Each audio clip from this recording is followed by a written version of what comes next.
தாவேக தலைவர் விஜய் முதலமைச்சரா தொடர்றதுக்கு வாய்ப்பே இல்லைன்னு செய்திகள் வெளியாயிருக்கு. கிட்டத்தட்ட 12 பக்க கம்ப்ளைண்ட் ஒன்னு டெல்லி தேர்தல் ஆணையத்துக்கும் national commission for protection of child ரைட்ஸுக்கும் அனுப்பப்பட்டிருக்கு. அந்த கம்ப்ளைண்ட்ல சொல்லியிருக்க முக்கியமான புள்ளி விவரங்களை நீதிமன்றம் எடுத்து விசாரிச்சா முதலமைச்சரா விஜய் தொடர்றதுக்கு வாய்ப்பே இல்லை. அந்த 12 பக்க கம்ப்ளைண்ட்ல அப்படி என்ன சொல்லப்பட்டிருக்கு, யார் இந்த கம்ப்ளைண்ட தேர்தல் ஆணையத்துக்கும் சைல்ட் ரைட்ஸ் அமைப்புக்கும் அனுப்புனது, இந்த கம்ப்ளைண்ட்டுக்கு பின்னாடி இருக்கக்கூடிய உண்மையான பின்னணி என்ன, செய்திகள்ல சொல்ற மாதிரியே முதலமைச்சரா விஜய் தொடர்றதுக்கு வாய்ப்பு இருக்கா இல்லையா, இந்த கேள்விகளுக்கான விடைய இந்த வீடியோல பாத்திரலாம். Welcome to the Mathimugam report. நான் சிலம்பு செல்வி. 1 இல்ல 2 இல்ல, கிட்டத்தட்ட 12 பக்க புகார் கடிதத்தை டெல்லியை சேர்ந்த தேர்தல் ஆணையத்துக்கும் national commission for protection of child ரைட்ஸுக்கும் ஒரு முக்கியமான பத்திரிகையாளர் அனுப்பிச்சிருக்காரு. அதுல அவர் குறிப்பிட்டிருக்க சில விஷயங்கள் நம்மளுக்கு அதிர்ச்சியை தருது. அதுல அப்படி என்ன குறிப்பிட்டிருக்காருன்னா, அதுக்கு முன்னாடி இந்த ஆதாரத்தையும் இந்த கம்ப்ளைண்ட்டையும் நேரடியா டெல்லியில இருக்கக்கூடிய மீனாட்சி கங்குலிங்கிற ஒரு முக்கியமான சோசியல் ஆக்டிவிஸ்ட் எடுத்து விசாரிக்க போறாங்க. இந்த மீனாட்சி கங்குலி ஹியூமன் ரைட்ஸ் வாட்சினுடைய சவுத் ஏசியா டைரக்டராகவும் இருக்காங்க. இவங்க தான் இப்போ இந்த ஆதாரத்தையும் இந்த புகாரையும் எடுத்து விசாரிச்சுக்கிட்டு இருக்காங்க. இப்படி திடீர்னு பூகம்பத்தை கிளப்பியிருக்கக்கூடிய அந்த 12 பக்க புகார்ல இருக்கக்கூடிய முக்கியமான புள்ளி விவரம் என்ன, ஒன்னொன்னா பார்ப்போம். கரெக்டா 21 ஏப்ரல் 2026 சென்னையில நந்தனம் YMC ஹால்ல நடந்த முக்கியமான ஃபங்க்ஷன்ல விஜய் பேசும்போது குழந்தைகள் கிட்ட நீங்க எப்படி ஐஸ்கிரீமும் கிண்டர் ஜாயும் அடம்பிடிச்சு உங்க பேரண்ட்ஸ் கிட்ட வாங்குவீங்களோ அந்த மாதிரி இந்த விஜய் மாமாவுக்காக ஓட்டு போட வைங்க, ஓட்டு கேட்டு வாங்குங்கன்னு பேசியிருந்தாரு. இது பெரிய சர்ச்சைக்குரிய விஷயமாச்சு. இதுவும் அந்த 12 பக்க புகார்ல குறிப்பிடப்பட்டிருக்கு. அதுக்கடுத்து பாத்துக்கிட்டீங்கன்னா, அவர் சொன்ன இந்த முக்கியமான ஸ்டேட்மெண்ட் அங்க கூடி இருக்கக்கூடிய கிரௌடுக்கு மட்டுமானது இல்ல, லைவ்ல பாத்துக்கிட்டு இருந்த குழந்தைகளை உடனடியா அட்ரஸ் பண்ணி அவங்கள இன்ஃப்ளூயன்ஸ் பண்றதுக்காகவே விஜய் திட்டமிட்டு இப்படி பேசி இருக்கிறதா அதுல குறிப்பிடப்பட்டிருக்கு. அது மட்டும் இல்லாம ஏற்கனவே ப்ளூவேல் கேம் மாதிரியான, ஃப்ரீ ஃபயர் மாதிரியான கேமை கூட பார்த்து குழந்தைகள் மேனிபுலேட் ஆயிருக்காங்க. ஒரு சாதாரண கேமை பார்த்து மேனிபுலேட் ஆகி விபரீதமான முடிவு எடுக்கக்கூடிய நிலையில தான் குழந்தைகளோட மெச்சூரிட்டி இருக்கும். இந்த மாதிரி குழந்தைகளோட இருக்கக்கூடிய இம்மெச்சூரிட்டிய பயன்படுத்தி விஜய் அவர்கள் எமோஷனலா குழந்தைகளை எக்ஸ்ப்ளாய்ட் பண்ணியிருக்காருன்னு அந்த புகார்ல குறிப்பிடப்பட்டிருக்கு. அது மட்டும் இல்லாம இந்த விஜய் பேசின அந்த முக்கியமான ஸ்டேட்மெண்ட் பக்காவான ப்ரீ பிளான்டா ப்ரிப்பேர் செய்யப்பட்டு ஒரு ட்ரெண்டா நிறுவப்பட்டிருக்குன்னு குறிப்பிடப்பட்டிருக்கு. அது மட்டும் இல்லாம விஜய் ஸ்டேஜ்ல குழந்தைகளை இப்படி பேச சொன்னதுக்கு பின்னாடி ஒரு பெரிய மாஃபியா கும்பல் வேலை பார்த்திருக்கு. அது வேற யாரும் இல்ல, ரூட் மாஃபியா தான். ஆல்ரெடி ரூட் மாஃபியா சோசியல் மீடியால என்ன மாதிரியான மேனிபுலேட் பண்ணியிருக்காங்கிறதுக்கு நிறைய வீடியோக்கள் இப்ப வரைக்கும் நம்மளுக்கு ஆதாரமா இருக்கு. அதன்படி பாத்துக்கிட்டீங்கன்னா, பேரண்ட்ஸ் கிட்ட குழந்தைங்க சண்டை போட்டது, அழுதது, அடம் பிடிச்சது எல்லாமே முழுக்க முழுக்க திட்டமிட்டு செய்யப்பட்ட சதின்னு அந்த புகார்ல குறிப்பிடப்பட்டிருக்கு.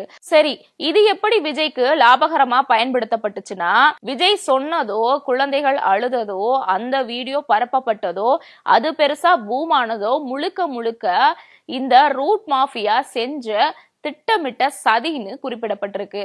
ஏன் அப்படின்னா, பொதுவாகவே ஒரு ட்ரெண்ட் ஒன்று சோசியல் மீடியால வந்துச்சுன்னா அது எல்லாருமே ஃபாலோ பண்ணுவாங்க.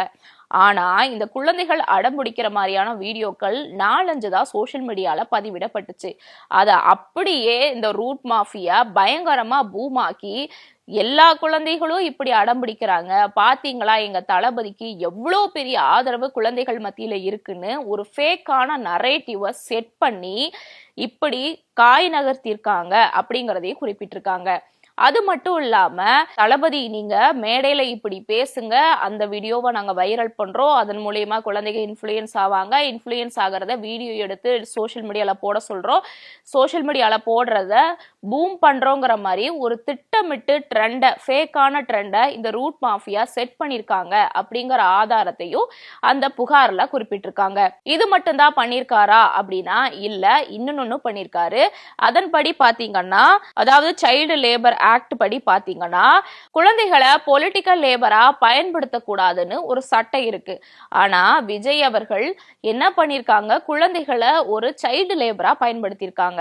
நான் இப்ப சொன்ன இந்த ஸ்டேட்மெண்ட்டை ஸ்கிரீன்ல டிஸ்பிளே ஆகிற இந்த லெட்டர்லயே உங்களுக்கு தெரிய வரும். அதே மாதிரி ஆகஸ்ட் 4 2014 பாம்பே ஹைகோர்ட் என்ன சொல்லியிருக்குன்னா, குழந்தைகளை தேர்தலுக்காக பயன்படுத்த கூடாதுன்னு ஒரு உத்தரவு ஒண்ண பிறப்பிச்சாங்க. அதையும் மீறி விஜய் அவர்கள் பேசி பேசி குழந்தைகளை மேனிபுலேட் பண்ணிருக்காரு அப்படிங்கறதும் இதுல இருந்து நம்மளுக்கு தெரிய வருது. மேலோட்டமா நம்மளுக்கு பாக்குறதுக்கு விஜய் போற போக்குல இந்த ஸ்டேட்மெண்ட்டை சொன்ன மாதிரி இருக்கும். ஆனா ரூட் மாஃபியா இதுக்கு பின்னாடி உட்காந்து பக்காவான ஸ்கெட்ச் போட்டு வேலை பார்த்து விஜய் அவர்கள் அப்படி பேச வச்சு அதை ட்ரெண்ட் பண்ணி அதை பூமாக்கி வாக்கா கன்வெர்ட் பண்ணிருக்காங்க அப்படிங்கிறது நம்மளுக்கு இதுல இருந்து தெரிய வருது.